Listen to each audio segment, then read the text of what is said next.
El arranque en la competición de este Campeonato de Europa deja a Samu Hernández, supongo que buen sabor de boca, ¿no? Buen descenso, sin errores, con un buen registro y asegurando el pase a semifinales, que era el primer escollo a salvar en esta competición, ¿no, Samu?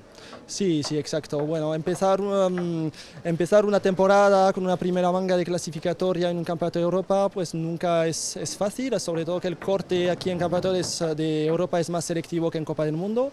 Teníamos que quedar entre los 20 primeros de la primera manga, así que un poquito de estrés, de presión, un circuito exigente, mucha densidad a nivel internacional y hay que estar muy concentrado y empezar enseguida bien. Y la verdad es que es lo que he hecho, he conseguido mantener la calma y estoy contento, satisfecho de mi navegación porque sin tomar demasiado riesgo he podido meterme en la primera manga de la clasificatoria.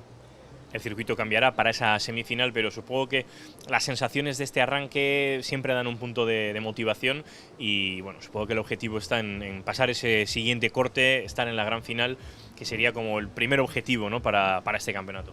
Sí, exacto, por supuesto, pues la primera manga, pues sí, será un circuito completamente diferente, así que todo vuelve a empezar de cero, hay que volver a analizar el circuito, concentrarse, hacer un buen protocolo de precompetición y luego pues estar concentrado y dar todo lo que se puede para entrar en la final.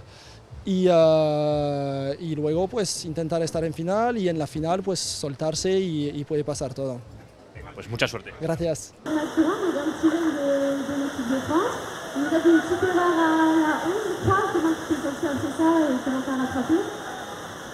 Ouais, c'est vrai que c'est un peu sorti de la route sur la figure difficile au milieu du bassin. Je pense qu'il y avait un peu de frustration, mais quand même beaucoup d'envie de naviguer. Donc je vais essayer de rester concentré jusqu'au bout pour ne pas refaire d'erreur. Et on va devoir attendre jusqu'au bout pour voir que ça passe en pire parce que ça va être chaud.